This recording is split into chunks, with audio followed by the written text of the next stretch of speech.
Bonjour, bienvenue. Le cours que vous allez à présent voir dans cette vidéo est un extrait du cours de 2 jours que je consacre au digital publishing. Digital publishing est un néologisme, on va dire, dans la publication assistée par ordinateur, dans le monde des publications électroniques, puisque cela veut dire en français publication numérique, publication digitale, publication électronique. Tout cela, c'est exactement la même chose, mais c'est un terme qui a été utilisé pour se distinguer des autres types de publications électroniques, comme le livre électronique.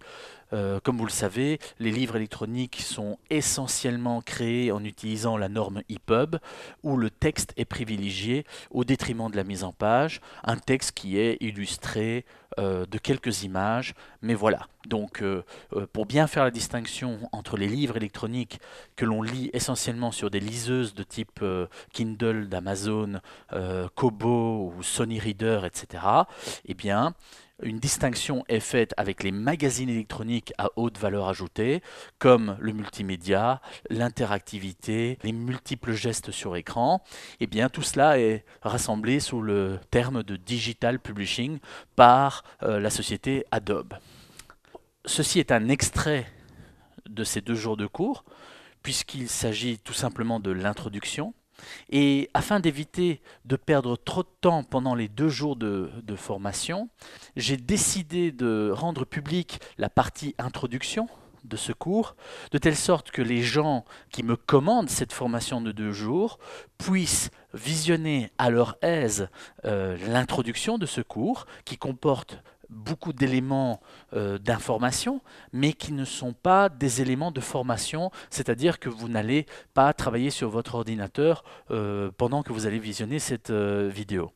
Donc, ici, le but, c'est simplement de vous donner les lignes de force qui se dégagent de cette nouvelle révolution qui s'appelle la publication numérique. Donc, que l'on soit bien d'accord, si vous voulez créer des livres électroniques, c'est un autre cours. C'est celui qui est consacré au format EPUB. Si vous voulez créer des sites internet qui sont optimisés pour des tablettes ou des téléphones portables, ça c'est encore un autre cours. Ça c'est un cours sur la programmation en HTML5, CSS3 et JavaScript. Comme vous pouvez le voir, il y a différents types de livres électroniques et je vous invite à visionner mon autre vidéo qui s'appelle Qu'est-ce qu'un livre électronique, qu'est-ce qu'un e-book, qui est aussi disponible sur les plateformes vidéo. La révolution du digital publishing a, selon moi, commencé vers l'année 2010. Une société néerlandaise, Woodwing, a été la première à véritablement mettre à la disposition des médias imprimés des solutions pour concevoir, mettre en page et diffuser des versions électroniques de leurs publications. Mais attention, des versions électroniques avec une forte valeur ajoutée, multimédia, interactive et multitactile. Ces journaux, ces magazines, ont eu devant les yeux 2 statistiques très intéressantes. La première, l'iPad, qui est quand même la tablette qui est la plus vendue actuellement sur le marché, grâce à ses qualités intrinsèques, il faut l'avouer, a définitivement lancé l'industrie de l'e-publishing. Les tablettes ne sont pas une technologie nouvelle. Cela fait au moins 10 ans que des tablettes existent sur le marché. Mais l'iPad a été la première à enfin proposer toute une série de fonctions qui pouvaient rencontrer les besoins du grand public et des professionnels. Et ce qui s'est passé, c'est que toute une série de publications, en voyant les qualités intrinsèques de l'iPad, se sont rendues compte qu'elles pouvaient proposer des contenus à haute valeur ajoutée grâce à ce nouveau média. Deuxième statistique, différents sondages montrent que le lectorat se tourne de plus en plus vers les plateformes mobiles, c'est-à-dire les gens regardent leur téléphone dans le métro, consultent leur tablette en mangeant, pour consommer immédiatement des contenus plutôt que d'attendre la version imprimée ou plutôt que d'attendre de rentrer chez eux pour consommer sur leur ordinateur de bureau. Et devant ces 2 constats, un troisième constat a été fait en interne par les responsables financiers des groupes de presse. qui, en établissant un tableau comparatif, se sont posé la question en se disant mais enfin ne serait-il pas préférable maintenant que l'on a des outils, maintenant que l'on a les tablettes qui sont en train de se vendre de plus en plus, de proposer plutôt des versions électroniques de nos publications, car cela va coûter beaucoup moins cher que les versions imprimées. Le papier, l'impression, les problèmes des mises à jour, le manque d'interactivité, la diffusion dans les zones lointaines, tout cela est un problème. Et si on pouvait uniquement publier de façon électronique, eh bien, les coûts seraient fortement diminués et on ferait de plus grands bénéfices. Alors, on s'est rendu compte que finalement, la mise en place de ces outils et de ces canaux de diffusion de publications numériques, les formations du personnel, le changement de mentalité des journalistes qui doivent écrire différemment, produire différemment, créer, concevoir des dossiers différemment, prévenir le lectorat aussi qu'ils ne devront plus acheter la version imprimée, mais qu'ils devront plutôt acheter un iPad ou une tablette pour pouvoir consommer. Eh bien, tout cela a un coût très important. Voilà, et on s'est rendu compte que finalement, les publications numériques, au début de l'investissement, coûtent tout aussi cher, voire plus cher que le flux de travail existant, donc le flux de création et de diffusion existant, qui est celui de l'imprimé. Tout cela dépend bien sûr de la taille du groupe de presse, des moyens mis en place, du lectorat existant. Quatrième constatation, c'est que les gens trouvent plus d'intérêt sur Internet et sur les réseaux sociaux, les informations que se diffusent les amis entre eux, que dans les médias traditionnels, que ce soit la télévision et surtout les médias imprimés. Vous savez que vous passez, oui, vous aussi, vous passez plus de temps à voir ce que vos amis sur Facebook vous envoient comme information, parce que si vous êtes ami avec ces personnes, c'est qu'il y a forcément un certain nombre d'affinités.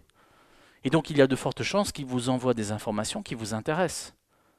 Et quand vous avez votre dose quotidienne de chat qui fait une acrobatie devant une caméra et un ami qui est féru d'astronomie et vous l'êtes aussi, et c'est pour ça que vous êtes amis sur Facebook, vous envoie un article intéressant sur une dernière découverte, eh bien forcément les gens passent plus de temps sur les réseaux sociaux pour s'informer plutôt que de regarder un journal télévisé ou de lire un journal où l'info est imposée et où les avis ne sont pas multiples et variés, et nous avons plutôt un monologue informatif plutôt qu'une diversité d'opinions. Ces 4 constats expliquent la révolution actuelle du digital publishing. Je suis tombé récemment sur cette infographie qui s'appelle La mort du print et qui rassemble un certain nombre de données concernant le marché américain des journaux quotidiens et des magazines périodiques, des hebdomadaires ou des mensuels. Et voici la source, en bas à droite, vous pouvez la retrouver facilement. Et la révolution du digital publishing est similaire à celle de l'arrivée du Macintosh et du langage PostScript au milieu des années 80. Tous les imprimeurs qui composaient les pages de façon traditionnelle et qui ne voulaient pas voir dans le Macintosh la révolution de la publication ont fermé leurs portes dans les années qui suivirent l'apparition de cette machine et de cette technologie qu'est le PostScript d'Adobe. Tous ceux qui ont bien voulu prendre le Mac pour créer des publications ont survécu. Aujourd'hui, c'est la même chose. Les graphistes, les metteurs en page, les agences de communication, les entreprises qui doivent communiquer, si elles se contentent du print, si elles se contentent de l'imprimer, eh bien, tous ces secteurs risquent de se retrouver devant un sérieux problème quand un jour quelqu'un leur demandera « Ah, mais je veux ma publication en version électronique avec toute la valeur ajoutée, le multimédia, l'interactivité, le tactile. Je veux aussi des statistiques sur les ventes, puisque maintenant on peut avoir beaucoup plus facilement de statistiques grâce aux médias électroniques. » Enfin voilà, mais tous ces métiers risquent d'être largués s'ils ne prennent pas en compte cette révolution. Je suis quasi certain qu'il y a des graphistes et des metteurs en page qui dans 2 ans seront complètement largués, parce qu'ils ne voudront pas se mettre à jour et apprendre ces nouvelles technologies.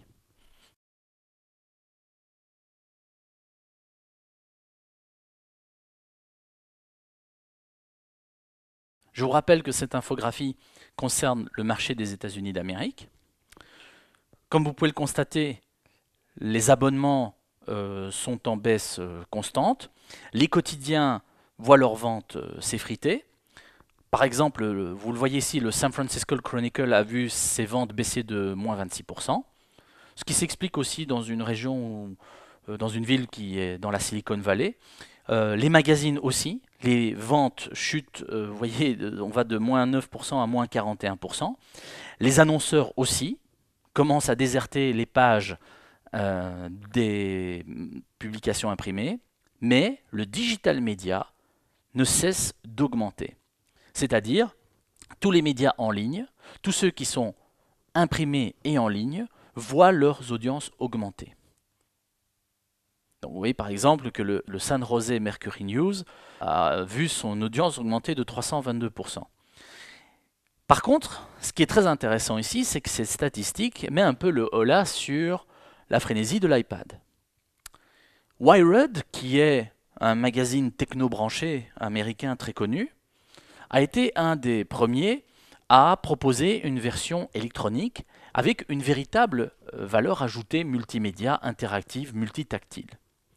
Et qu'est-ce que l'on constate? C'est que en juin 2011, Wired a vendu plus de 100 000 exemplaires de la version électronique de son magazine.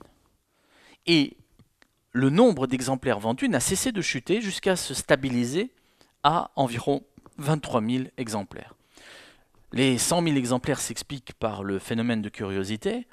Il y a d'autres éléments qui expliquent pourquoi il y a une chute des ventes. Alors certains disent, et comme vous pouvez le voir ici, dans le petit carré iPad Print Savior, que c'est surtout un problème de contenu. Wired n'a pas changé son type de contenu, et je dirais même qu'ils ont en quelque sorte améliorer leur contenu puisqu'il y a une véritable interactivité qui s'est insérée dans les articles. Moi, je pars plutôt du principe que, par exemple, même si les États-Unis sont un pays où il y a du Wi-Fi partout et on télécharge assez rapidement depuis n'importe quelle ville ces informations, ces emails, où on consulte des sites d'actualité, il faut aussi savoir qu'un magazine électronique comme Wired pèse, avec les vidéos et les animations comprises, entre 600 et 800 mégas. Donc, quand les gens se trouvent dans un lieu public et qu'ils veulent la dernière version de Wired, s'ils n'ont pas une connexion en bande passante, et s'ils sont dans un aéroport ou dans un lieu public, eh bien, ils ont énormément de difficultés à obtenir ce magazine, même s'il coûte beaucoup moins cher que la version imprimée. Est-ce que les gens sont vraiment intéressés de lire des magazines hebdomadaires ou mensuels sur une tablette? Est-ce que les gens s'attendent à une expérience de lecture extraordinaire sur une tablette que les médias n'arrivent pas encore à leur procurer? Ou bien les gens n'ont pas de véritable religion et de temps en temps achètent la version imprimée, de temps en temps téléchargent la version électronique? Tout cela reste encore à étudier et nous sommes à une période charnière où nous devons être très prudents. Le digital publishing est une révolution qui est toujours en cours. Et donc, il faut avancer à pas très mesurés avant de chambouler sur du long terme les méthodes de conception, les méthodes de mise en page, les méthodes de diffusion, si on n'écoute pas les véritables besoins du lectorat. La solution que nous allons étudier aujourd'hui, qui va vous permettre de faire la même chose que ce que font National Geographic ou Wired, je vais vous montrer des exemples, c'est la solution Adobe Digital Publishing Suite. Ce n'est pas la seule sur le marché, mais je vais vous expliquer aussi pourquoi j'ai choisi celle-là. Tout d'abord, les outils pour concevoir, mettre en page et diffuser des publications électroniques sont disponibles par défaut dans InDesign CS6. Alors vous pouvez bien sûr utiliser la version CS5 ou la CS5.5, mais là l'installation des outils est manuelle. Mais InDesign CS6 étant intégré dans la licence Creative Cloud, tous ceux qui ont une licence Creative Cloud peuvent convertir gratuitement ou presque, en application leur magazine. Et la version InDesign CS6 comporte un certain nombre de fonctionnalités qui ont été spécialement pensées pour créer des publications numériques. Alors tout n'est pas parfait dans InDesign CS6, mais on peut créer une valeur ajoutée importante en animation et en interactivité. Certaines sociétés proposent des choses que Adobe ne propose pas, mais elles proposent aussi d'autres méthodes de travail. Certaines sont plus simples, certaines sont plus complexes, d'autres sont plus chères, d'autres sont moins chères. Tout cela est pour l'instant très variable. Adobe offre 2 Go d'espace d'hébergement pour tous ceux qui ont une licence Adobe. Vous pouvez aller sur www.acrobat.com et puis dans les options, dans le coin supérieur droit, vous pouvez aussi acheter plus d'espace jusqu'à 100 Go pour environ 300, si je me souviens bien, 250 ou 300 euros par an. Mais vous allez vite comprendre que vous ne devez pas trop vous précipiter sur l'achat de certaines solutions. Vous pouvez les tester d'abord en interne de façon gratuite et ensuite décider quelle est la solution que vous allez utiliser. Adobe propose aussi une solution de diffusion qui est de plus en plus gratuite. Maintenant, au mois de septembre 2012, Adobe propose tout simplement à tous les possesseurs d'une licence Creative Cloud gratuitement l'outil DPS App Builder qui permet de convertir en application votre mise en page. Alors il y a d'autres options possibles, vous pouvez acheter des contrats supplémentaires si vous voulez diffuser sur... Si vous voulez par exemple convertir des mises en page pour la plateforme Android, si vous voulez des statistiques supplémentaires, si vous voulez créer un kiosque qui comporte plusieurs magazines, bon, nous étudierons toutes ces possibilités pendant ces 2 journées de cours. Compte tenu du fait qu'un certain nombre de fonctions sont intégrées d'office dans le logiciel, qu'il y a une part de gratuité même dans les outils de conversion et de diffusion, je pense que la solution d'Adobe coûte généralement moins cher que les autres solutions, puisqu'il y a aussi pas mal d'autres solutions qui ne proposent pas toutes les fonctions qui sont disponibles dans InDesign pour faire du digital publishing. C'est vous qui devez analyser les différentes solutions et voir quelles sont les possibilités de l'une et de l'autre. Actuellement, ces autres solutions peuvent proposer des solutions inédites, des fonctions inédites qui n'existent pas dans InDesign. Elles sont en train d'observer ce que fait le marché, tout le monde s'observe, Adobe observe, chacun fait une annonce fracassante pour essayer de tuer les velléités de la concurrence, et donc chacun essaie de gagner des parts de marché. Nous sommes actuellement dans une forte période de tests, d'interrogation, d'acquisition. Par exemple, une des solutions qui était PressRun vient d'être rachetée par Quark. Aquafadas, ce sont des Français qui ont une solution très intéressante de digital publishing, ils viennent d'être rachetés par Kobo. Enfin voilà, donc restez à l'écoute, soyez sur vos gardes, ne choisissez pas trop rapidement une solution. Mais vous allez voir que la solution Adobe est intéressante sur beaucoup d'aspects. Voici une liste des autres solutions de digital publishing disponibles sur le marché. Alors chacune fait un certain nombre de choses que d'autres ne font pas. Enfin tout ça, comme je vous l'ai dit, est à tester. Woodwing est le pionnier en la matière puisqu'ils ont commencé il y a environ 2-3 ans. Woodwing a créé une série d'outils supplémentaires qui s'appelle Smart DPS. Donc Smart DPS est une émanation de Woodwing. Grosso modo, vous utilisez les solutions Adobe pour faire du digital publishing, mais Smart DPS est une série de fonctionnalités supplémentaires qu'il propose. Alors pour l'instant c'est en bêta, pour pouvoir rajouter un certain nombre d'effets que les fonctions d'Adobe ne permettent pas de réaliser, comme par exemple l'effet de gratter avec son doigt pour révéler une partie de l'image, créer des carousels de photos, voilà. Aquafadas, c'est une société française qui vient d'être rachetée par Kobo, mais qui propose une solide solution de digital publishing avec un très grand nombre de fonctionnalités. Pour l'instant, leur solution est en développement permanent comme celles de Woodwing, comme celles d'Adobe, mais j'ai comme l'impression qu'Aquafadas propose des solutions un cran au-dessus de celles des autres solutions. Mais il faut voir aussi quel est le prix et comment est-ce que l'on peut facilement déployer et former le personnel à l'utilisation de ces fonctions.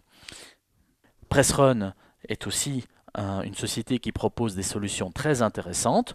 Ils viennent d'être rachetés par Quark et nous devons attendre maintenant ce que Quark va véritablement faire avec PressRun.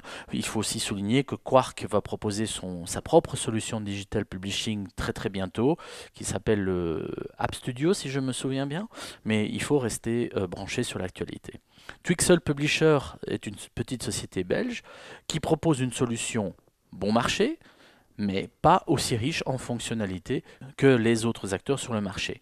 Et les autres solutions, je vous laisse les explorer. Où se situe dans l'écosystème Adobe Creative Suite les solutions Adobe DPS? Quand la Creative Suite est sortie, quelqu'un a eu la très bonne idée de créer un PDF interactif qui nous permet d'afficher ou de masquer les différentes solutions et voir comment elles s'intègrent entre elles en traçant des nœuds entre ces différents logiciels. Alors je vais cliquer ici sur l'image pour aller sur ce site web. Le PDF s'ouvre et si je déploie les calques dans Adobe Acrobat, ici nous sommes directement dans le navigateur, eh bien vous voyez que vous avez la possibilité d'afficher et de masquer les outils pour un flux de travail imprimé, les outils du monde Flash. Bien évidemment, il y a aussi un calque DPS, Digital Publishing Suite et eBook. On se rend compte que c'est une extension du flux de travail d'impression. Le lien, le voici pour télécharger ce PDF et je le fournis aussi dans le dossier des exercices.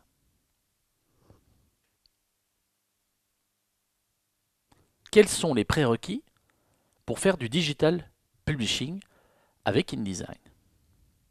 Tout d'abord, vous pouvez utiliser InDesign CS5, CS5.5 ou CS6. La différence majeure, c'est que dans les versions 5, les plugins doivent être téléchargés du site d'Adobe, installés et mis à jour manuellement dans l'application. Alors que si vous avez déjà InDesign CS6, et c'est pour ça qu'il est préférable d'avoir une licence Creative Cloud, parce que les avantages que procure cette licence sont nombreux, eh bien, les plugins sont installés d'office.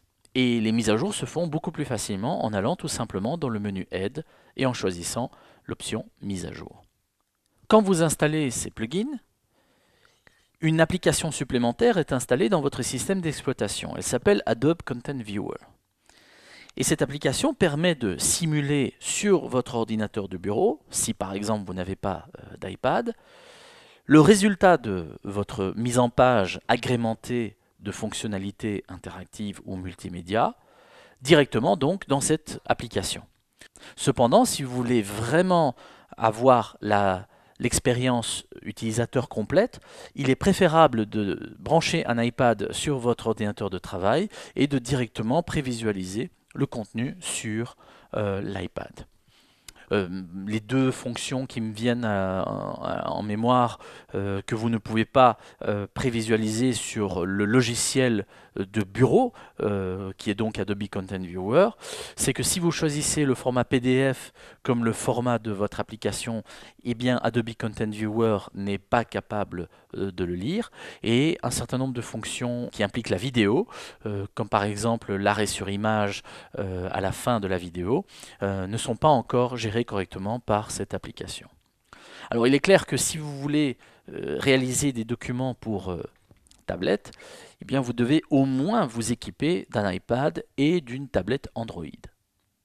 La question qu'on me pose assez souvent, c'est faut-il absolument un iPad 3? Eh bien ma réponse va peut-être vous surprendre, mais non. Vous pouvez très bien vous contenter d'un iPad 2 et je dirais même que c'est même beaucoup plus pertinent. Car l'iPad 3 ayant une résolution qui est 2 fois supérieure à celle de l'iPad 2, il est paradoxalement plus lent pour afficher des magazines électroniques car il doit interpréter dans une plus haute résolution votre magazine qui, s'il est au format PDF, doit faire l'objet d'une conversion vecteur vers pixel. Mais bon, soit, j'en parlerai pendant la formation. Vous devez aussi créer un certain nombre de comptes Adobe, c'est gratuit. Je vais vous expliquer un peu plus tard pourquoi est-ce qu'il faut créer des emails spécifiques pour faire du digital publishing.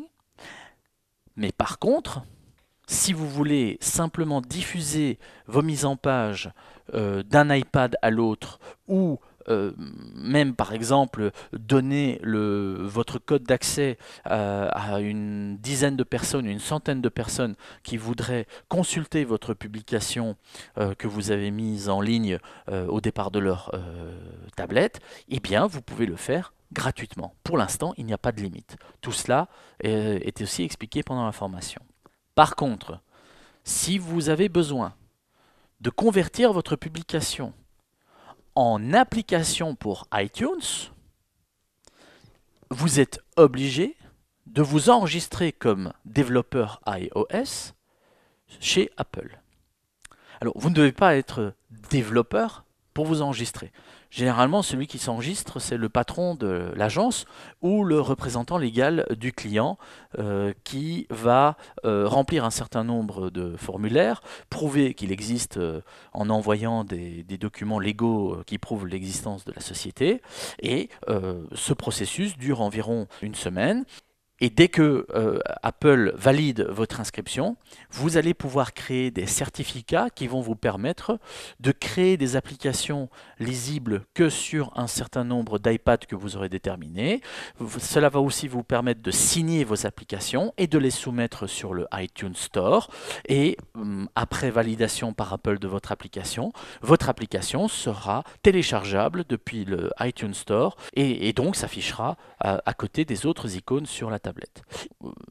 Il en va de même si vous voulez publier sur le marketplace d'Android, qui est donc le système d'exploitation concurrent à celui d'Apple. Là, l'inscription est beaucoup plus rapide, la création des certificats aussi, et la validation l'est tout aussi rapide. Donc, tout cela, je vais vous l'expliquer pendant la formation, surtout pendant le deuxième jour, mais il faut de la patience, car pour obtenir un compte développeur iOS, il faut environ 5 jours, une semaine, et pour faire valider une application iOS, il faut compter au moins 2 semaines. Donc faites attention, quand il y a un client qui vous dit je vais vous donner mon BAT 3 jours avant l'événement et juste avant l'événement je veux mon application sur iPad, cela ne fonctionnera pas.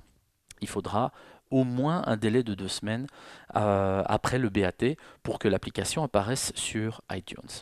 Par contre, sur le système Android, c'est beaucoup plus rapide puisque tout se fait pratiquement dans l'heure, aussi bien l'inscription que la validation de l'application. En fait, je ne pense pas qu'il y ait quelqu'un de l'autre côté qui vraiment valide, enfin peut-être qu'il y a quelqu'un chez Android qui valide la publication, mais sachez que cela prend environ 30 minutes et je me demande même s'il n'y a pas une vérification plutôt à posteriori.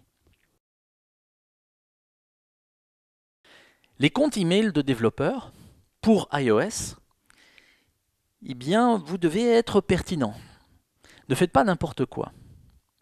Ce que je vous propose, c'est que vous créez un email au nom de votre société, donc en utilisant votre nom de domaine, en l'appelant dev-ios@votrenomdedomaine.com. Par contre, pour Android, vous êtes obligé d'avoir un compte Gmail, Google.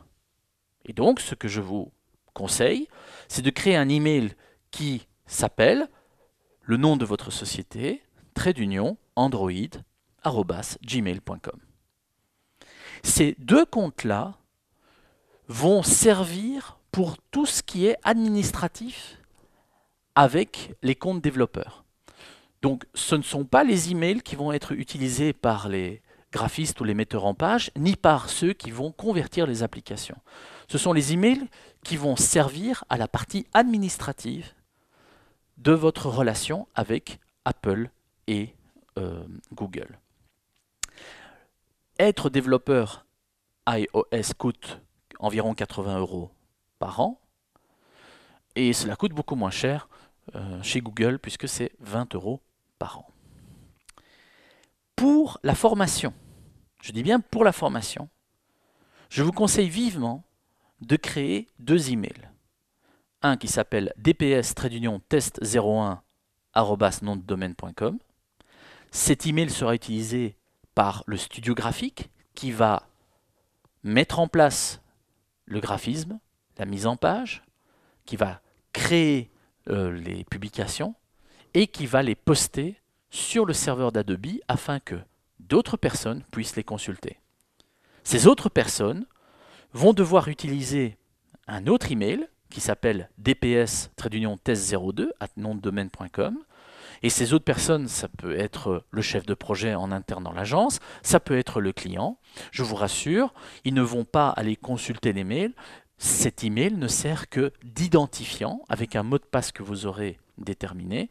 Donc il ne sert que d'identifiant qui permet de se connecter au serveur d'Adobe et de lire l'application que vous avez, vous les graphistes, vous le studio, spécialement attribué à ce client ou à ce chef de projet. Donc, ces comptes ne doivent être utilisés que pour la formation, mais pas pour la production. De toute façon, en cas de doute, toujours me consulter avant de créer ces emails et avant même de mettre en œuvre tout un flux de travail DPS.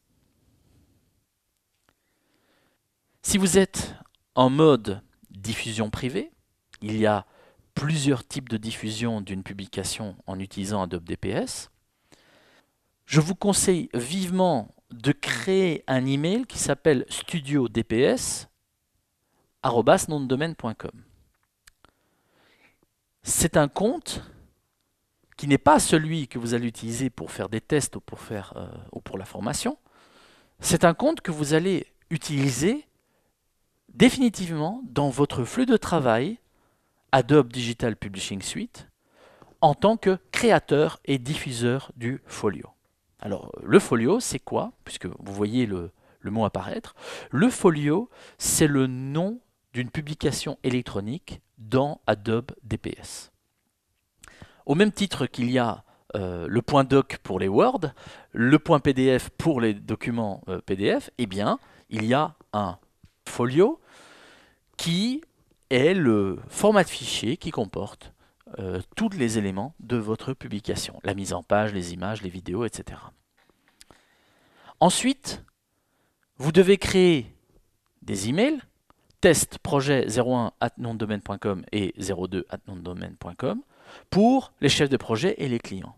Un client va utiliser par exemple le test projet 02 pour se connecter sur le serveur d'Adobe et regarder les pré-versions, les versions de test, les premières épreuves de la publication. Alors qu'un chef de projet chez vous en interne peut utiliser l'email testprojet 01. Alors faites attention à une chose, c'est que tous ces emails doivent être convertis en identifiant Adobe. Vous le savez, vous ne pouvez pas télécharger une version d'évaluation si vous n'avez pas un identifiant Adobe.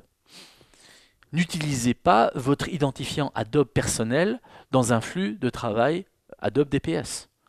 C'est pour ça que je vous dis et je vous conseille de créer un identifiant Adobe Studio, DPS, qui va servir à tout le studio pour créer des publications électroniques.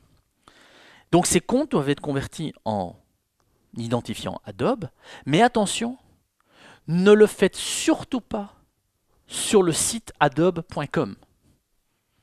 Il est impératif de passer par le site digitalpublishing.acrobat.com pour utiliser ces emails comme identifiant Adobe dans un flux de travail Adobe DPS. Tout cela, nous le verrons aussi le deuxième jour de la formation. Si par contre, vous prenez des contrats... ça, c'était donc pour la diffusion privée. Quand de votre studio, vous avez envie qu'un client, sur son iPad, télécharge votre publication. Par contre, vous avez aussi la possibilité d'avoir d'autres flux de travail qui sont Single Edition, Professional ou Enterprise. Alors ces autres flux de travail DPS vont du gratuit au payant. Par exemple, là je vous conseille vivement de créer un compte email pour la gestion administrative d'un contrat DPS professionnel et entreprise qui s'appelle Adobe DPS Admin, @nomdedomaine.com. Il est préférable aussi de créer un email par projet et par tablette. C'est là que ça commence à être un peu plus complexe, mais vous allez voir que vous allez devoir à un certain moment créer un email qui est par exemple Adobe DPS, nom du projet, trait d'union, iPad @ nom-de-domaine.com. Ou alors Adobe DPS, nom du projet, Galaxy @ nom-de-domaine.com. Ensuite, vous devez aussi créer un email qui va convertir les folios, donc vos publications, en application iOS et Android dans l'application DPS App Builder. Alors vous allez peut-être vous poser des questions, pourquoi est-ce qu'il faut créer chaque fois un email pour chaque étape de la production? Il faut aussi savoir qu'Adobe DPS a été pensé aussi pour les groupes de presse. Et généralement, le patron qui signe le contrat, ce n'est pas lui qui fait la mise en page. Et celui qui fait la mise en page et qui compile le chemin de fer, ce n'est pas lui qui fait la conversion en application. Et donc, un email doit être spécifiquement créé pour tout ce qui est conversion de fichiers folio pour la conversion de folio en application pour iOS ou Android. Et voilà pourquoi je vous propose vivement de faire un compte email qui s'appelle Adobe-DPS-AB pour App Builder @nom-domaine.com. Alors, vous pourriez peut-être vous poser la question, pourquoi est-ce que pourquoi je vous propose d'ajouter Adobe dans l'email? Il se pourrait très bien que vous choisissiez la solution Aquafadas. Et donc, ça peut être Aquafadas, DPS, puisque leur solution s'appelle aussi Digital Publishing System. Mais ils ne l'appellent pas avec l'acronyme DPS. Mais voilà. Donc, je répète, ces comptes ne doivent pas être convertis en Adobe ID via adobe.com, mais via http digitalpublishing.acrobat.com. Là, c'est absolument impératif de le faire via le site Digital Publishing. Si vous êtes en mode formation, en mode test, ou vous faites ça tout seul dans votre coin, vous pouvez très bien convertir votre email en Adobe ID via le site d'Adobe, mais voilà. Il faut impérativement utiliser le panneau d'administration en ligne des contrats professionnels ou entreprises pour utiliser ces emails correctement pour qu'ils deviennent des identifiants Adobe. Alors, quelles sont les différences entre Single Edition, Professional ou Enterprise? Single Edition, c'est une formule gratuite qui vous permet de gratuitement et de façon illimitée créer des publications électroniques pour iPad, mais vous ne bénéficiez pas alors d'un certain nombre de fonctions comme l'optimisation pour les moteurs de recherche, un certain nombre de fonctions statistiques. Vous n'avez pas accès à certaines fonctions qui vous permettent de créer des kiosques. Vous ne pouvez pas donc créer une interface personnalisée du navigateur. Donc voilà, non seulement c'est gratuit, mais, ah oui, attention à une chose, c'est gratuit pour ceux qui seront possesseurs d'une licence Creative Cloud. Donc si vous n'avez pas de licence Creative Cloud, ce qui, à mon avis, est une grave erreur, vous devrez acheter un ticket Single Edition pour chaque application créée et ça coûte environ 400 €. Le contrat professionnel vous permet d'avoir des statistiques, mais vous permet aussi de convertir votre folio pour le système d'exploitation Android. Et entreprise permet encore plus de fonctionnalités, donc je le disais, la possibilité de créer un kiosque, de personnaliser ce kiosque et d'actuellement créer aussi des publications pour iPhone. Donc voilà, il y a sur le site d'Adobe toutes sortes d'informations sur les différences entre ces différents flux de travail. D'abord sur votre poste de travail. Il y a depuis InDesign CS5 une série de fonctionnalités qui vous permettent d'ajouter des animations au format Flash dans InDesign. Avant que l'iPad ne sorte, on savait très bien que Apple allait sortir une tablette, puisque d'autres tablettes existaient déjà sur le marché, qui allait être une tablette multimédia. Et beaucoup rêvaient de pouvoir créer des contenus animés, multimédia, riches, interactifs, avec InDesign, et Adobe pensait que cette tablette allait pouvoir aussi lire des contenus au format Flash. Ce qui s'est passé, c'est que Apple a décidé d'interdire toute animation au format flash sur l'iPad pour toute une série de questions techniques, on pourrait même dire idéologiques. Il semblerait qu'après quelques années, on se rend compte que Apple avait raison, puisque Adobe n'a jamais réussi à optimiser Flash pour les plateformes mobiles. Voilà pourquoi ils ont annoncé la fin de Flash sur les plateformes mobiles. Mais donc, Adobe s'est retrouvé dans une situation où nous pouvions créer des animations avec InDesign pour des plateformes mobiles, mais il fallait utiliser les outils Flash. Cependant, sur iPad, impossible de les lire.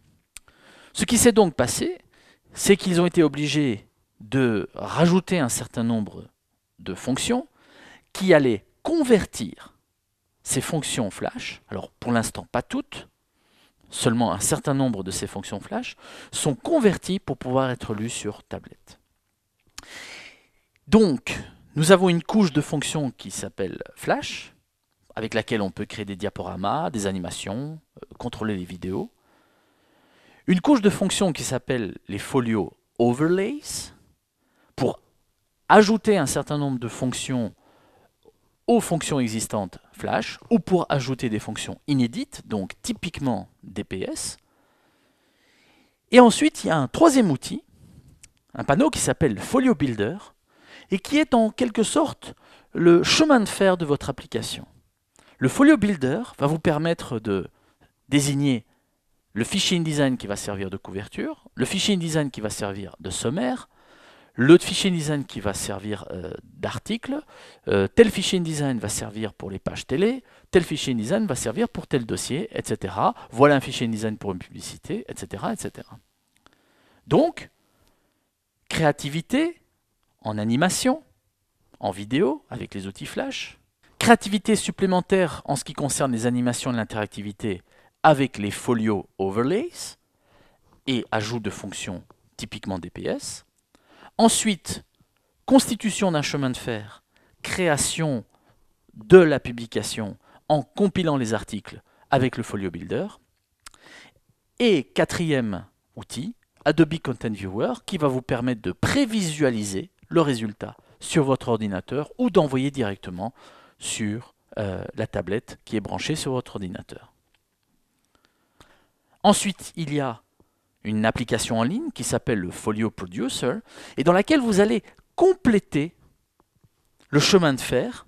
Vous aurez la possibilité de changer l'ordre des articles, d'appliquer un certain nombre de derniers ajustements, de partager et de préparer votre publication à la conversion en application pour iOS et Android. Le Folio Producer est un accès direct sur les serveurs d'Adobe sur lesquels vous peaufinez votre publication et vous la préparez à la diffusion et à la conversion en application. Ensuite, si vous décidez vraiment de convertir en application, après l'avoir préparé dans Folio Producer, eh bien cette publication doit être effectivement convertie en application. Et c'est là que vous devez télécharger un logiciel qui s'appelle DPS App Builder, qui va convertir donc définitivement votre publication en application pour iOS, ça s'appelle donc un IPA, ou en application pour Android, un point APK. Ensuite, il suffit d'aller sur le site d'Android pour uploader le APK ou d'utiliser une application qui s'appelle Application Loader de chez Apple pour uploader l'application sur le iTunes Store. Ce que je vais vous montrer ici, c'est une première approche pour vous expliquer le flux de travail. Dans un deuxième temps, je vais extrapoler ce flux de travail en vous montrant beaucoup plus de détails. Et lors de la deuxième journée de la formation, on ira encore plus en détail. Donc c'est une sorte de mise en abîme dans ce flux de travail et on va progressivement les étudier étape par étape en allant de plus en plus en profondeur. Vous êtes en train de réaliser une mise en page dans InDesign dans un document dont les dimensions sont celles de la tablette à laquelle vous destinez votre publication. Est-ce que l'on peut réaliser un seul document pour qu'il s'affiche correctement sur des tablettes de dimensions différentes, pour l'instant, ce n'est pas encore facilement réalisable. Donc, vous devez vraiment vous mettre en tête que si vous voulez publier sur des tablettes de dimensions différentes, vous devez créer autant de documents InDesign différents. Et dans cette mise en page, dans InDesign, vous allez utiliser un certain nombre de fonctions Flash. Donc, créer des diaporamas, faire apparaître un objet, gérer la vidéo, faut-il que la vidéo se joue automatiquement ou pas, voilà l'ouverture de la page. Voilà, vous utilisez un certain nombre de fonctions Flash. Alors, je ne sais pas exactement combien il y a de fonctions Flash dans InDesign, mais on va dire que une bonne vingtaine ou trentaine de pourcents sont convertibles pour être lus sur un iPad.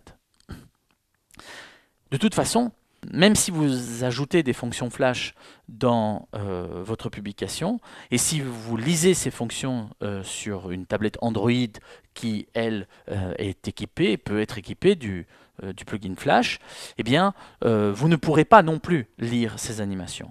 Donc DPS va en quelque sorte créer un document qui ne va comporter aucune animation Flash, il va en convertir certaines, mais toutes les fonctions ne pourront pas être utilisées. Et comment savoir quelles sont les fonctions Flash que vous pouvez utiliser pour animer ou ajouter de l'interactivité dans votre document InDesign? C'est ce que l'on verra le premier jour de la formation. Vous pouvez en complément utiliser des fonctions typiquement DPS avec le panneau qui s'appelle Folio Overlays.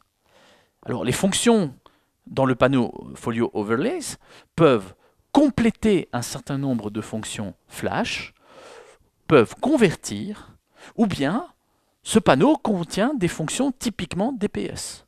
Par exemple, il y a une fonction qui vous permet de créer une séquence d'images que vous pilotez avec votre doigt. Vous pouvez créer un effet de pan and zoom, c'est-à-dire une image, vous avez la possibilité de la garder dans son cadre, mais vous pouvez vous déplacer dans l'image ou zoomer à l'intérieur. Ça, c'est une fonction typiquement DPS. Et ça aussi, vous allez vite comprendre lors de la formation quelles sont ces fonctions spécifiquement DPS. Et donc, en fait, nous sommes ici en présence de trois couches.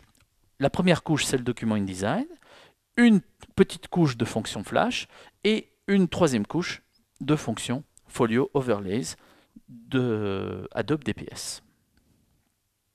Ensuite, quand vous créez vos pages, chaque page doit être compilée dans une publication.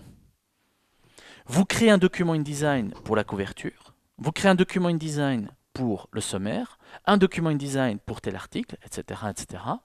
Et vous créez ensuite dans le panneau Folio Builder une publication. Par exemple, magazine numéro 11 de novembre 2012. Et quand vous créez le classeur, le dossier, magazine numéro 11 de novembre 2012, eh bien, vous importez les documents InDesign qui vont vous permettre de constituer votre publication.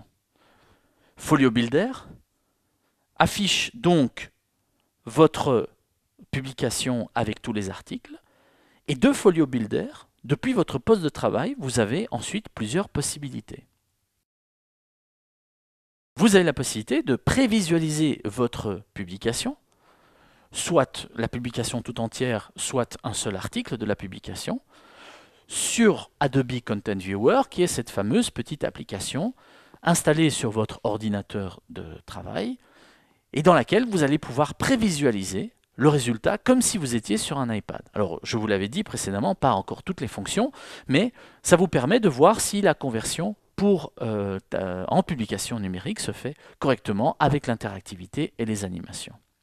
Si vous avez un iPad, vous pouvez brancher directement l'iPad sur votre poste de travail et le Folio Builder va envoyer directement sur l'iPad la publication ou un article de la publication pour que vous puissiez vérifier comment cela fonctionne. Malheureusement, dans le monde Android, il y a tellement de diversité de systèmes et de tablettes que Adobe, et ça on peut les comprendre, n'a pas le temps de permettre cette prévisualisation directement sur une tablette Android en la branchant sur ordinateur. Donc pour l'instant, ce système de prévisualisation directement sur la tablette ne fonctionne qu'avec l'iPad. Une troisième option, c'est aussi celle qui vous permet de déposer votre publication sur un serveur Adobe, dans le nuage. Cette application sur le nuage s'appelle le Folio Producer. Et grâce au Folio Producer, vous avez la possibilité de partager votre publication avec plusieurs personnes au sein de votre studio pour que chacune puisse intervenir sur un article précis de la publication ou sur l'application en général, mais aussi parce que vous postez votre publication sur un serveur chez Adobe, eh bien, vous avez la possibilité d'envoyer une autorisation à un iPad extérieur, celui du client par exemple, pour que celui-ci puisse consulter cette publication sur son propre iPad. Alors, puisque la publication est en ligne sur le Folio Producer, on peut faire appel à une autre application qui s'appelle le DPS App Builder et qui va convertir cette application pour qu'elle puisse être envoyée soit chez Google pour les tablettes Android, soit chez Apple pour l'iPad en application iOS. En utilisant un certain nombre d'autres fonctions selon que vous ayez un contrat DPS Single Edition, DPS Professional, DPS Enterprise, pardon, vous pouvez avoir des fonctions supplémentaires comme plus grande liberté en matière d'administration de compte, des statistiques qui peuvent même afficher le temps que passent les gens à regarder une vidéo, ont-ils affiché telle publicité, dans quelle orientation, etc., etc. Tout cela est expliqué sur le site d'Adobe. Une fois que vous avez converti votre publication en application, vous pouvez voir, après validation par Apple et par Google, mais comme je vous l'ai dit, je pense que chez Google, il n'y a pas vraiment de vérification, votre application, soit sur le kiosque, si vous avez un compte DPS entreprise, soit en tant que simple icône qui s'affiche à côté des autres applications sur la tablette. Faire du digital publishing implique en amont une conception plurimédia de la publication. Qu'est-ce que cela signifie? Voici un exemple très concret. Sports Illustrated est un grand magazine américain consacré au sport. Et avant même que l'iPad ne sorte, ils avaient déjà vu sur le marché un certain nombre de tablettes qui existaient et les rumeurs indiquaient que Apple était sur le point de sortir une tablette qui, si on connaît un peu la réputation d'Apple, allait écraser toute la concurrence par ses qualités. Et effectivement, quand l'iPad est sorti, on s'est rendu compte que cette tablette, l'iPad, proposait un certain nombre de fonctions interactives, multimédia, un environnement de développement d'applications qui fait que cette tablette est actuellement la plus vendue au monde. Mais ce qui est très intéressant ici, c'est de comprendre qu'un magazine comme Sports Illustrated avait énormément de besoins pour sortir du carcan de la publication imprimée pour proposer toute une série d'autres possibilités que seule une publication numérique pouvait contenir. Et ils ont réalisé et posté sur YouTube une vidéo qui était leur vision, comment eux voyaient leur publication numérique si un jour cette tablette sortait. Bon, quelques temps plus tard, ils ont mis à jour légèrement cette vidéo, mais fondamentalement, vous allez voir comment ils ont réussi à faire une superbe vidéo qui rassemble toutes les idées qu'ils avaient eues en interne pour imaginer, pour établir un concept de publication numérique et qu'est-ce qu'ils espéraient de la part des fabricants de tablettes pour pouvoir concrétiser leurs rêves. Et vous allez voir, c'est assez étonnant et nous ne sommes pas du tout loin de ce qui se fait aujourd'hui en 2012 avec un très grand nombre de publications déjà disponibles sur les tablettes. Hello, my name is Terry McDonald. I'm the editor of Sports Illustrated, and here's your new issue. We hope you like the cover.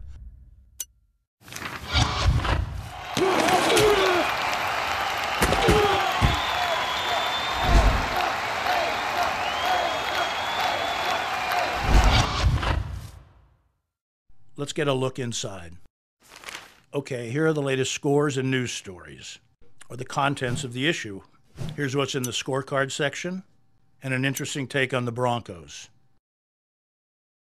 Maybe you just want to see the baseball content. Fine. You can rearrange the order to read SI any way you want, or go with the editor's version. First, take a good look at the leading off photos. We're very proud of these. They're all exclusive to SI every week. Then move on to what we're calling the flip view of the entire magazine. Then maybe stop and take a closer look at the cover story.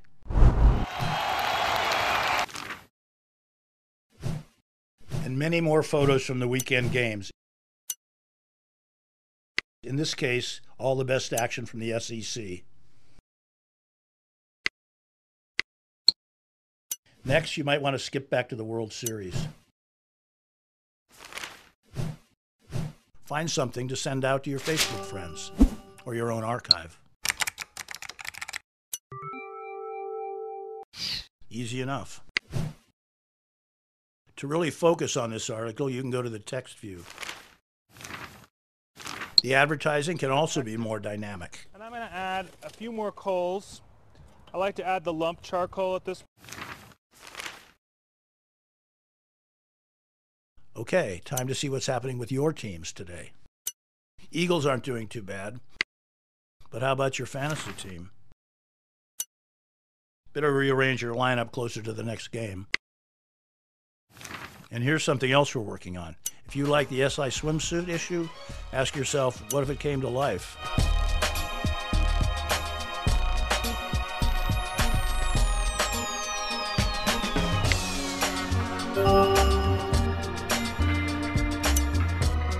And what if you want to play a game while you're watching your favorite team? Match what you think will happen against what actually happens. We're working on that too.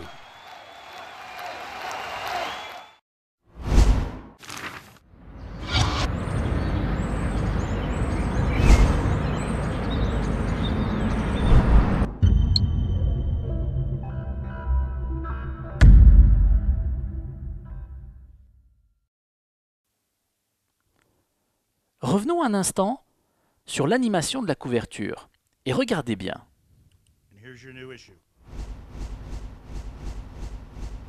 Ceci est une image, mais la version multimédia de la publication passe sur la version vidéo de cette action.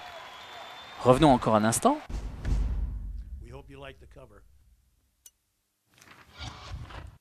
Et vous remarquez qu'en fait, par chance, le caméraman se trouvait à côté du photographe. Et ils ont pu réaliser une sorte de mélange entre la photo fixe qui a servi à faire la version imprimée de la publication avec un enchaînement multimédia de la même scène avec un caméraman qui était fort probablement à côté du photographe. Il y a 5 ans, les caméras n'étaient pas aussi performantes en matière de résolution qu'aujourd'hui. Et aujourd'hui, il n'est pas rare de voir des photographes qui préfèrent filmer avec des appareils photo qui ont une résolution telle que l'on est proche d'une qualité photo. Et donc, je prévois à l'avenir que les séquences comme celle-ci soient plutôt tournées en vidéo et desquelles on va extraire des images fixes de qualité suffisante pour que cela puisse même être imprimé et bien évidemment affiché sur une tablette.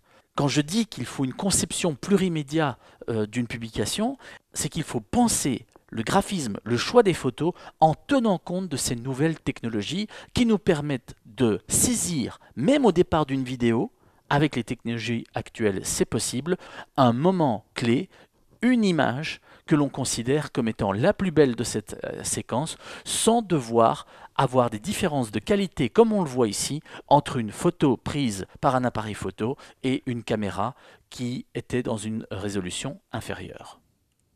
Remarquez que cette conception plurimédia s'applique aussi dans la façon dont on conçoit une mise en page pour une tablette par rapport à une version imprimée.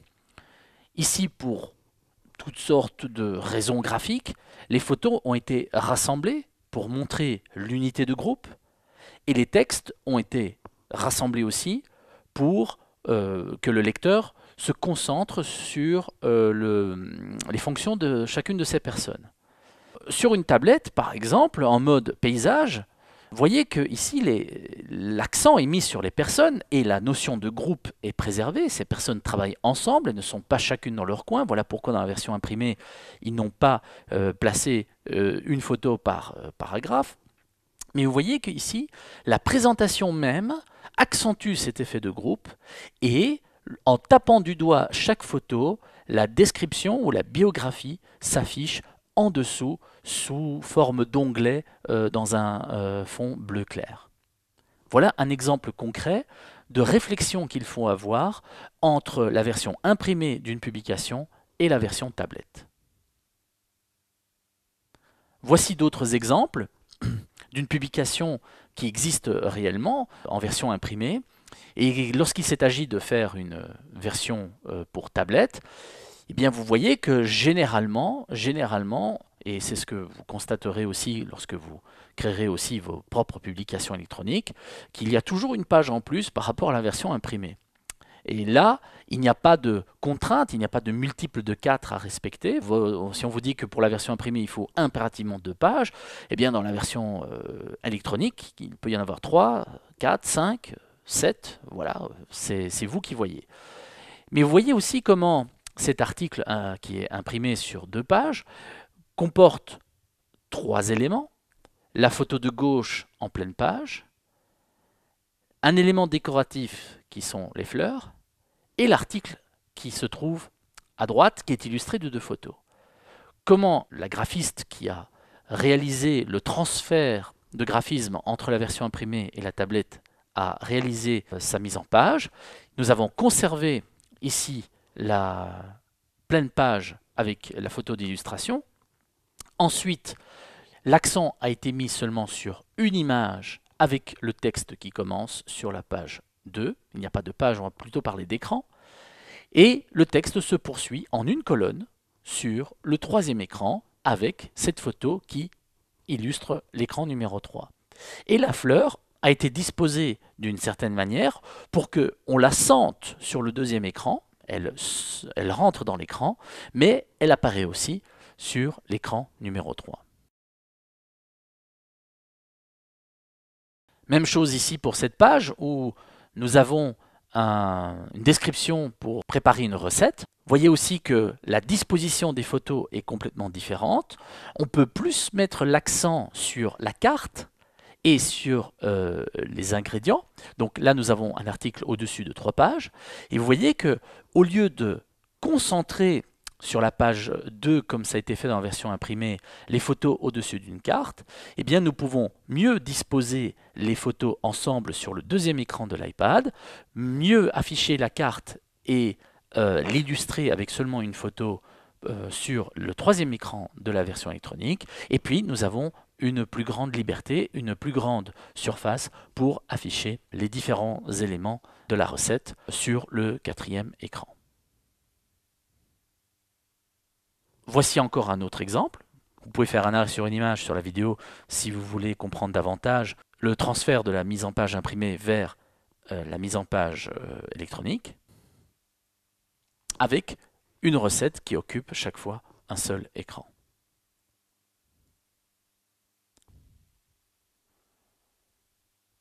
Voici un autre exemple important lorsqu'il s'agit de jeter des images libres de droit.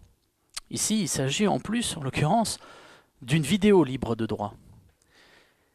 L'important, c'était d'avoir un centre d'attention sur l'Europe.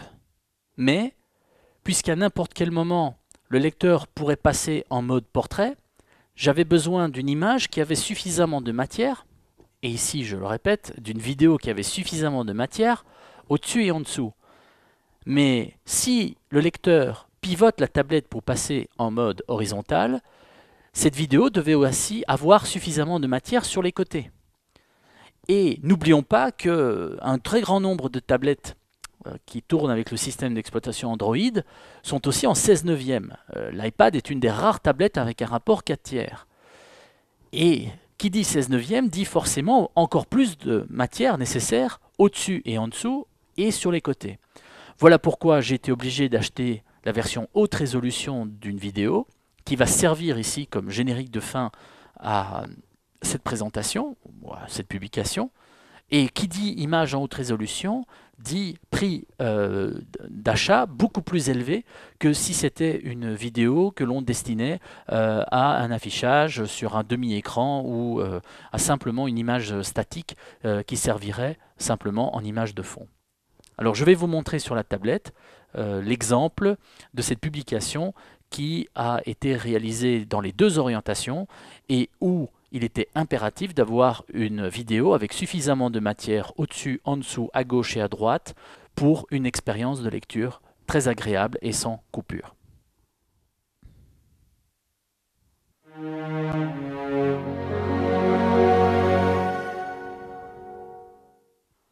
Si maintenant nous étions en mode horizontal, en mode paysage donc, voici le même montage vidéo.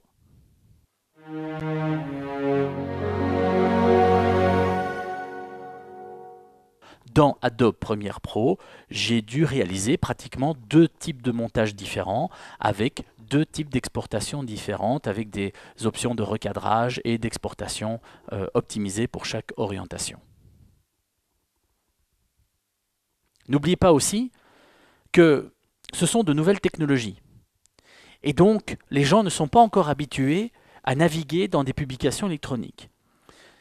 Ils ne peuvent pas savoir que certains articles défilent verticalement, que l'on passe d'un article à l'autre en défilant horizontalement, qu'ils pourraient éventuellement taper sur une image pour afficher le diaporama qui s'y cache, qu'ils doivent éventuellement taper sur un bouton pour jouer un son ou une vidéo.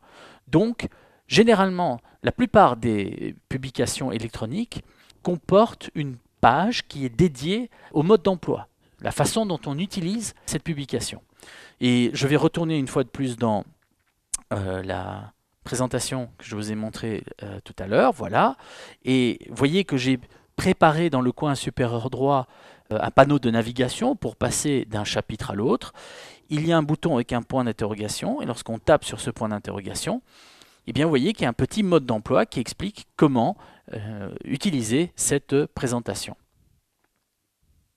Ce qui est très intéressant ici, c'est que si je pivote la tablette, vous voyez que le mode d'emploi animé ne recommence pas au début. Vous voyez que d'autres instructions apparaissent, comme par exemple, si vous tapez une fois sur l'écran, vous pouvez passer sur la table des matières, vous pouvez afficher le chemin de fer complet. Même si je passe ici en mode paysage, eh bien, je peux afficher en bas un système de navigation qui me permet d'atteindre directement, par exemple, une page bien précise.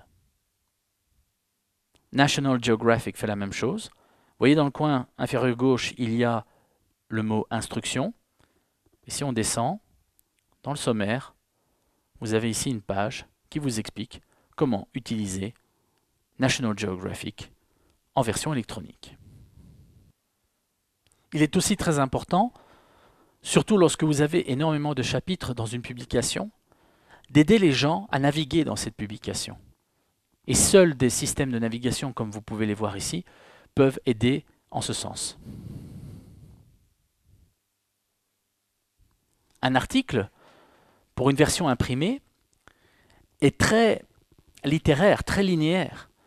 Ici, à l'arrière-plan, vous voyez une illustration et un texte habille cette illustration.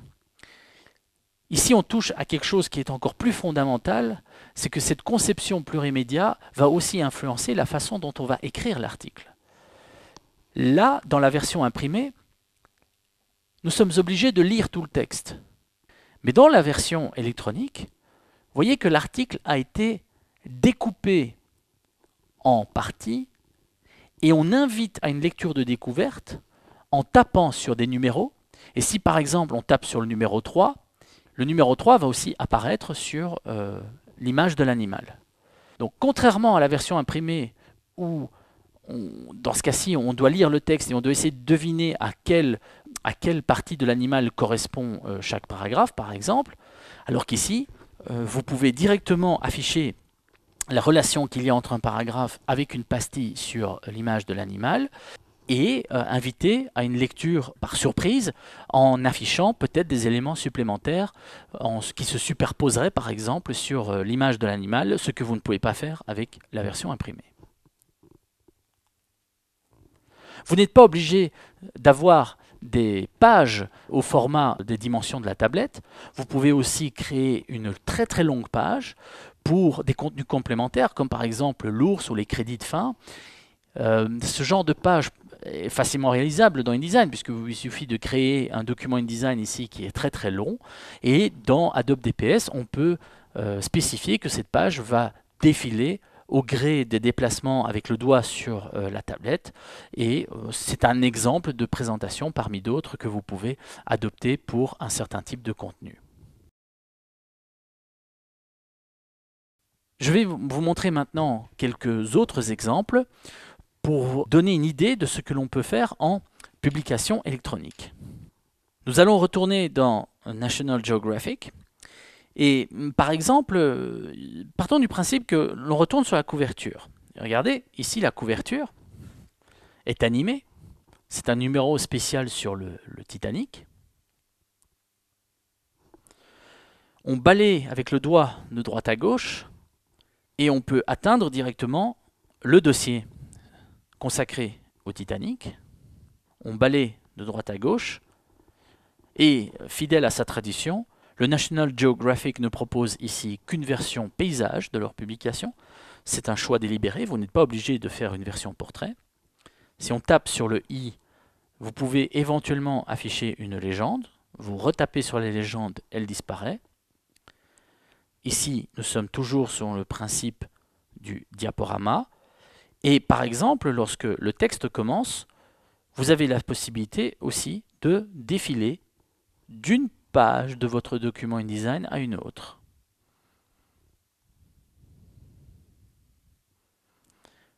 On balaye de nouveau avec le doigt de la droite vers la gauche. Et ici, c'est ce que je vous disais tout à l'heure, nous sommes guidés dans la navigation avec un tap here, taper ici. Et si on tape, vous voyez que vous avez la possibilité de vous déplacer en zoomant avec deux doigts sur l'épave du Titanic. L'image se charge, voilà, on peut se déplacer encore, voilà, et on continue, c'est fait. On appuie sur Done. Et on peut faire la même chose avec la partie supérieure. Vous voyez aussi que toute une série de photos peuvent être explorées.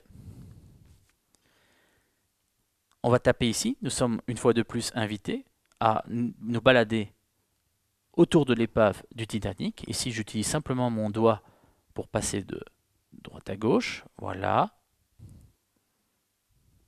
Et nous pouvons aussi explorer la zone où les deux morceaux principaux du Titanic ont été retrouvés. Je zoome avec deux doigts. Et si je tape sur le chiffre 4, une image apparaît en surimpression. Je tape sur le chiffre 3. Voilà. Et je peux dézoomer. Et vous voyez qu'il y a une règle sur les côtés qui indique les distances. On continue. On arrive sur une vidéo. April 14th, 1912, 11:40 p.m. An iceberg is sighted dead ahead, but Titanic is sailing at almost 21 knots and cannot turn quickly enough to port to avoid a collision. 2:15 a.m. The pressure of rising seawater buckles the boiler uptake supporting the number 1 funnel. 2:18 a.m. The ship's water-heavy bow and its relatively buoyant stern begin an immense tug of war. The stress causes the hull to crack just in front of the 3rd funnel. Seconds later, maximum bending stress breaks the hull. Nous n'allons pas tout dévoiler, évidemment, puisque le National Geographic tient aussi à ses droits d'auteur. Je vais retourner ici dans la liste des publications du National Geographic et je vais vous afficher un autre exemple avec ici un numéro spécial consacré à Cléopâtre. Et à un certain moment, nous allons arriver sur cette image.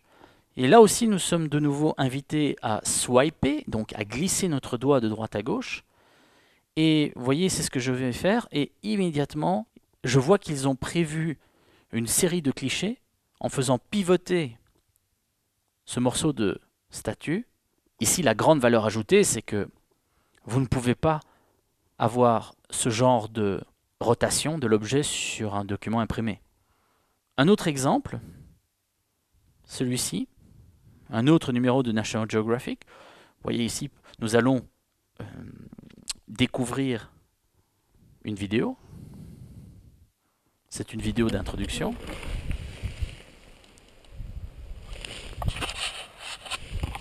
Cool.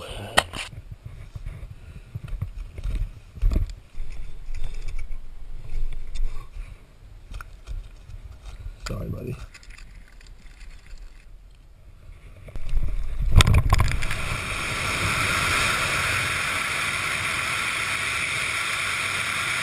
Ici aussi, je vous laisserai découvrir par vous-même la suite de la vidéo. Voici un article qui est consacré à la fameuse course que se sont fait 2 explorateurs. Et à un certain moment, vous voyez ici qu'il y a une infographie. Donc nous sommes dans le pôle sud. Vous voyez sur le côté, un explorateur s'appelait Scott, il était anglais, un autre, Amundsen, il était danois. On attrape le curseur et vous voyez la consommation en vivres, en chiens de trait, en chevaux, les nombres de jours. Et au fur et à mesure que je déplace mon doigt, vous voyez qui est le premier qui est arrivé, qui est le second, et ensuite le chemin du retour. Tout ceci, fondamentalement, n'est pas compliqué à réaliser avec les outils DPS. Il faudrait cependant préparer chacune des étapes. Mais en fait, ceci a été réalisé en HTML5, mais une fois que vous apprendrez comment on réalise des objets à états multiples ou des séquences d'images avec InDesign et les outils DPS, vous pourrez réaliser aussi vous-même ce genre d'infographie interactive. La plupart des tablettes sur le marché n'affichent pas les couleurs avec une très grande fidélité par rapport à ce que vous voyez sur votre écran d'ordinateur. L'iPad 2 est un appareil qui a des performances plutôt moyennes en qualité de reproduction des couleurs. Le spectre des couleurs reproduit par l'iPad 2 ne représente que 70% du sRGB. L'iPad 3 représenterait apparemment 100% du sRGB.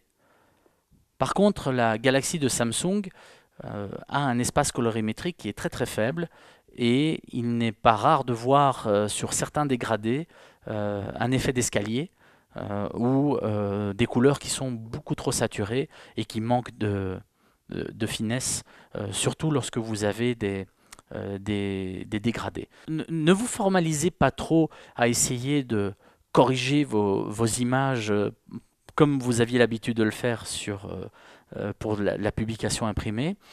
Vous devez impérativement faire des tests sur un certain nombre de tablettes pour voir comment cela va s'afficher. Il est beaucoup plus compliqué de créer des étalonnages de spectre colorimétrique avec les tablettes, mais pendant les 2 jours de cours, je vais vous apprendre à essayer de reproduire, de simuler les couleurs d'un certain nombre de tablettes sur votre poste de travail.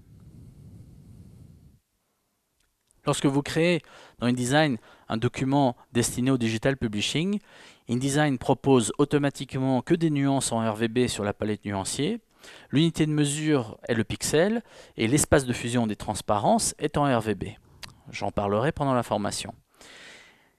Ne pas utiliser la nuance papier pour avoir du blanc, car elle est beaucoup trop lumineuse. Vous voyez par exemple ici à gauche, c'est un exemple de texte colorié en blanc avec la nuance papier. Un effet de halo apparaît autour des textes, alors que si vous utilisez la nuance repère à 5 ou 10%, vous voyez que vous obtenez une finesse qui est beaucoup plus agréable à regarder et à lire. Quand on fait du digital publishing, je vous conseille vivement un écran de grande taille. Vous voyez par exemple ici, c'est mon espace de travail sur mon iMac 27 pouces. Et j'utilise jusqu'à 5, parfois 6 colonnes de panneaux. Si on distingue le panneau page, calque, nuancier. Ensuite, vous avez les hyperliens, les références croisées et les signés. Puis le panneau média pour gérer les vidéos, le panneau bouton, et puis des objets à état multiples. Le fameux panneau Overlay Creator qui s'appelait ainsi dans InDesign C5.5, maintenant cela s'appelle les Folio Overlays. C'est là que se trouvent tous les effets interactifs et multimédia de DPS. Et en dessous, le Folio Builder. Ici, par exemple, on voit 6 publications différentes qui sont en fait les chemins de fer qui contiennent la couverture, le sommaire, etc., etc. Et puis, ici, j'ai une 5e colonne de panneaux avec les styles d'objets, les styles de paragraphes et les styles de caractères. Sur la fenêtre principale, la version Galaxy Portrait d'une publication. Cet espace de travail, pour ceux qui assistent à la formation, je vous le donne. Et donc, il vous suffit simplement d'installer un petit fichier XML et vous aurez automatiquement toute l'interface déjà configurée pour faire du digital publishing. La conception de documents InDesign est aussi très différente de celle de la conception de documents destinés à l'impression. Tout d'abord, vous devez éviter de récupérer la mise en page que vous avez réalisée pour l'impression. Comme vous l'avez vu avec les exemples de transfert de graphisme entre une version imprimée et une version électronique, il est préférable de créer un document dont les dimensions correspondent à la tablette pour laquelle vous destinez votre publication électronique et de copier-coller ou de déplacer les éléments pour les ajuster. InDesign CS6 propose une nouveauté assez intéressante, c'est le concept de mise en page liquide et qui permet de donner des instructions à des objets pour qu'ils se calent automatiquement sur certains repères ou dans des coins de page ou pour qu'ils se déplacent automatiquement, pour qu'ils se redimensionnent automatiquement en fonction de la modification des dimensions d'un document. Ce sont des choses que l'on va étudier pendant aussi la formation. Vous voyez ici qu'il y a toute une série de recommandations que je vous donne pour créer correctement dès le départ des documents InDesign pour faire du digital publishing. Et on étudiera aussi la problématique des différentes résolutions. Comme par exemple entre l'iPad 2 et l'iPad 3, la résolution est doublée. Le fait de choisir le PDF comme format de fichier de votre publication a aussi des implications sur la vitesse d'affichage. Vous voyez aussi que toutes les tablettes n'ont pas les mêmes dimensions. Et vous allez aussi comprendre pourquoi il est très important d'avoir un document InDesign par article. Donc la couverture, ce sera un document InDesign, le sommaire, un document InDesign, tel dossier, ce sera un document InDesign. Et une fois que vous aurez utilisé le panneau Folio Builder, vous allez comprendre la pertinence de la chose. Voici ici quelques exemples de rendus de folio, comme on les appelle. Par exemple, vous avez réfléchi à Par exemple, vous avez conçu une mise en page qui est destinée pour l'iPad en mode portrait. C'est l'illustration A. Ensuite, vous avez adapté la mise en page pour que cela s'affiche correctement sur une tablette Galaxy de Samsung, c'est l'illustration B. Mais par exemple, si vous n'aviez pas prévu une mise en page spécifique pour la Galaxy de Samsung, eh bien, il n'y a pas de souci. La mise en page qui est destinée à l'iPad s'affichera correctement aussi sur la tablette de Samsung, mais vous voyez qu'il y a une bande noire au-dessus et en dessous, ce qui, d'une certaine manière, n'est pas grave, mais voilà, on pourrait aussi essayer d'optimiser la mise en page pour exploiter au maximum les dimensions de la tablette. C'est vous qui devez voir si, avec le client, budgétairement, cela tient la route pour faire ce genre de déclinaison. Sans parler aussi des orientations en mode paysage, mais toute cette problématique sera étudiée aussi pendant la formation. Ici aussi, un certain nombre de considérations sur le type de document que vous pouvez réaliser. L'illustration A, c'est un document InDesign de 3 pages, et lorsqu'on balaye avec le doigt de bas en haut, l'affichage se bloque sur toutes les pages. Mais vous pouvez aussi réaliser un très long document InDesign où le défilement est contenu. Et là, lorsque vous balayez avec le doigt, eh bien, il n'y a pas d'accroc. Vous descendez directement sur la partie inférieure de votre page. Donc, ce sont différentes considérations que l'on va aussi étudier pendant la formation. InDesign CS6 introduit un certain nombre de nouveautés pour la création de folios. Donc je vous rappelle, le folio, c'est le document du digital publishing chez Adobe. Par exemple, toutes les pages d'une publication ne contiennent pas du texte vivant. Ce sont des pages pixelisées, en JPEG ou en PNG. Chaque article est un dossier qui comporte ses ressources graphiques.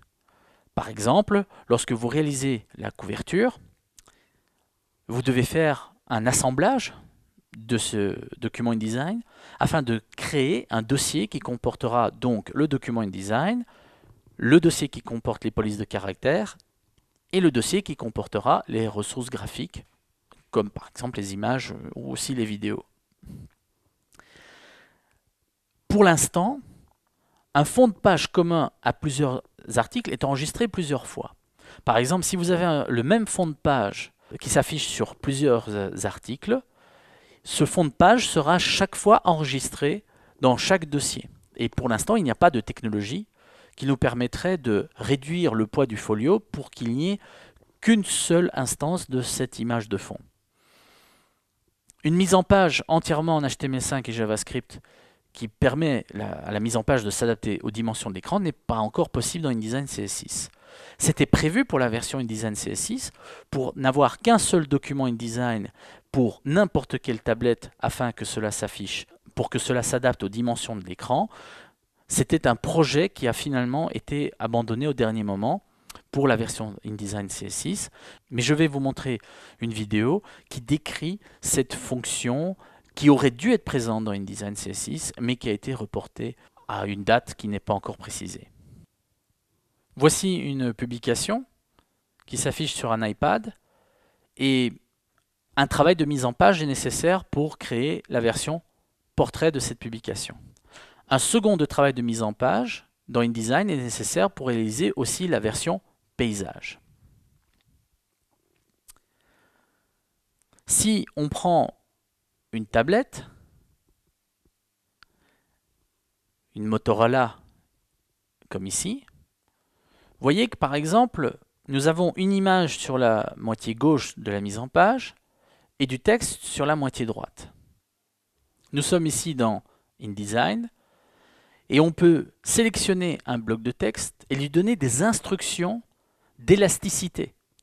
Par exemple, si la mise en page change d'orientation, que doit faire ce bloc texte? Vous voyez par exemple ici on va passer sur le mode portrait et le bloc image et le bloc texte se sont automatiquement redimensionnés en fonction des dimensions de la tablette. Et vous voyez ici on passe sur un ratio 16 neuvième et le bloc image et le bloc texte se redimensionnent automatiquement parce que dans InDesign CSS, on peut donner des instructions de mise en page liquide.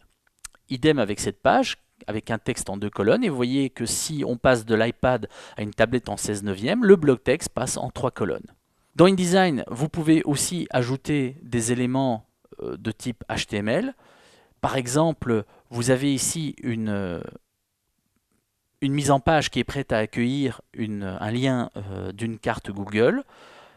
On sélectionne la carte sur le site, on copie le lien de la carte et on colle tout simplement dans InDesign ce que l'on a copié dans Google Maps. InDesign convertit automatiquement le lien en carte Google dans un bloc image spécifique et cette carte s'affichera comme un élément HTML dans la publication électronique. Si vous avez préparé du contenu en HTML5, du contenu animé, vous pouvez directement l'importer une fois qu'il a été exporté de Adobe Edge Animate. Vous importez cet élément animé, vous le placez sur la page et si vous prévisualisez le résultat dans un navigateur, voilà votre publication réalisée dans InDesign. Et si dans le navigateur, vous attrapez le coin inférieur droit de la fenêtre, vous voyez que votre mise en page s'adapte automatiquement en fonction du redimensionnement de la fenêtre. Le texte, lui, reste sélectionnable. Si on passe sur d'autres pages, notamment celle-ci où se trouve la carte Google, vous voyez que la carte est parfaitement interactive. Et si on passe sur la page qui comporte l'animation en HTML5, vous voyez que cette animation se joue correctement et elle se jouera correctement sur iOS puisque vous ne pouvez plus jouer du contenu Flash sur iOS. Si on regarde maintenant le résultat sur un iPad, voici la mise en page qui est en train de se construire. Elle est interprétée par le moteur HTML de iOS. Et si on pivote la tablette, vous voyez que la mise en page s'adapte automatiquement. Et là, nous avons un seul document InDesign qui s'affiche correctement sur n'importe quel ratio de tablette. Je vous rappelle, ceci est une démo technologique qui aurait dû être intégrée dans InDesign CS6. Mais actuellement, si vous voulez différentes orientations, différents ratios de tablettes, vous êtes obligé de créer une mise en page par tablette et par orientation. Une fois de plus, vous voyez que l'on passe sur une autre tablette qui a un ratio 16 neuvième. La mise en page s'affiche aussi. Bon, la police de caractère ici ne s'affiche pas correctement. Oups, une petite erreur d'inversion. Mais voilà le texte qui se recompose sur une colonne en hauteur. Une fois que vous aurez commencé à créer vos premières mises en page en publication électronique, vous comprendrez pourquoi il sera très important d'avoir cette fonction de redimensionnement automatique en HTML5 et JavaScript. Tout à l'heure, je vous avais montré une version simplifiée d'un flux de travail DPS. Maintenant, je vais vous montrer la version élargie. Souvenez-vous, il faut créer une série de comptes développeurs, Apple, Gmail. La procédure dure 5 jours, 1 semaine minimum chez Apple, 1 heure chez Google. Une fois qu'Apple vous enregistre comme développeur, vous avez la possibilité de créer un certain nombre de certificats. Tout cela sera expliqué le deuxième jour.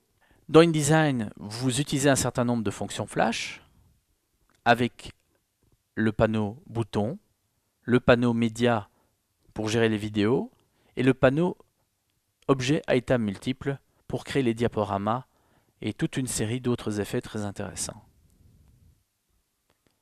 Avec les folio overlays, ici ce sont encore les captures d'écran de InDesign CS5.5, vous ajoutez un certain nombre de fonctions spécifiques à DPS ou bien vous complétez avec un certain nombre d'options certaines fonctions de Flash.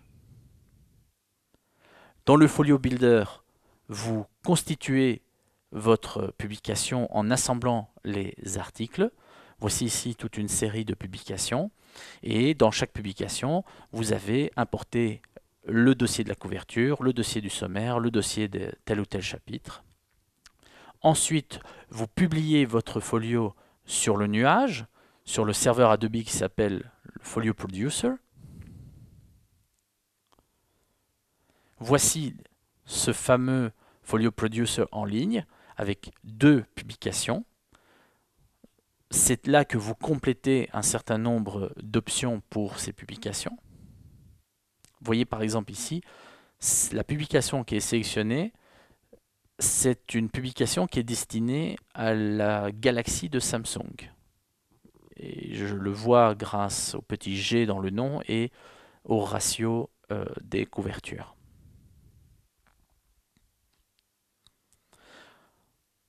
Ensuite,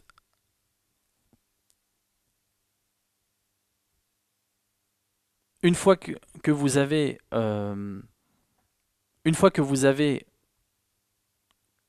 dès que vous publiez votre folio en ligne, vous avez la possibilité de visionner cette publication sur les tablettes que vous autorisez, et c'est une procédure qui est gratuite chez Adobe.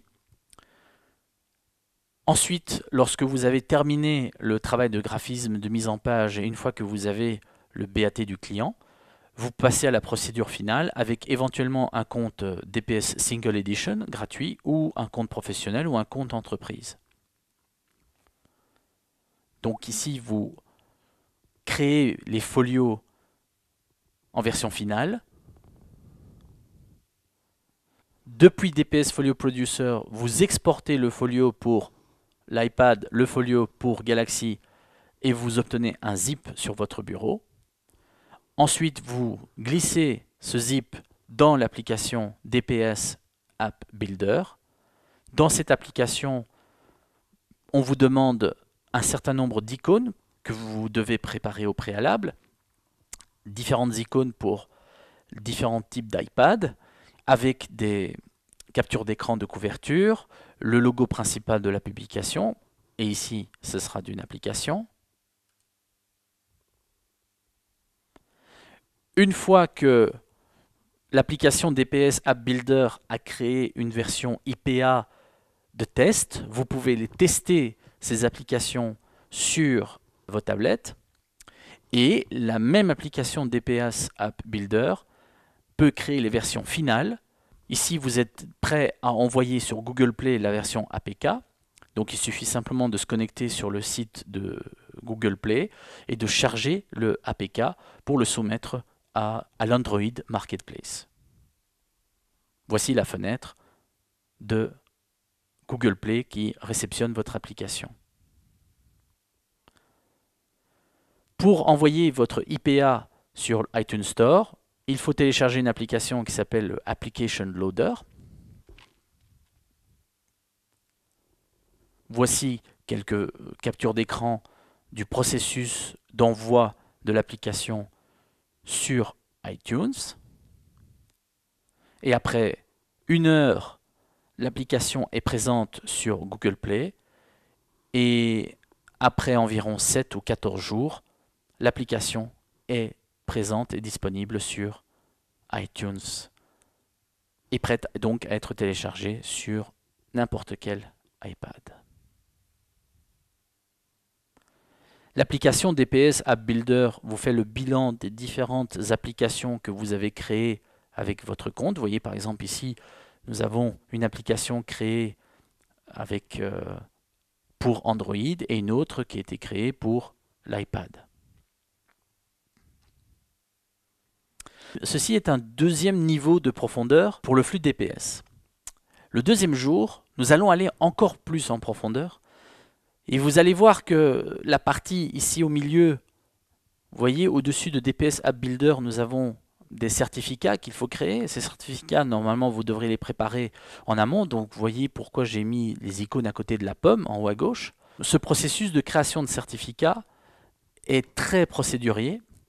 Et ce qui est encore plus procédurier, c'est tout le processus de soumission et diffusion sur la partie droite ici de de l'infographie. Voici l'adresse de mon site et mon email. Si vous avez envie de faire du digital publishing, si vous avez envie d'être formé, contactez-moi. Je vous remercie pour votre attention.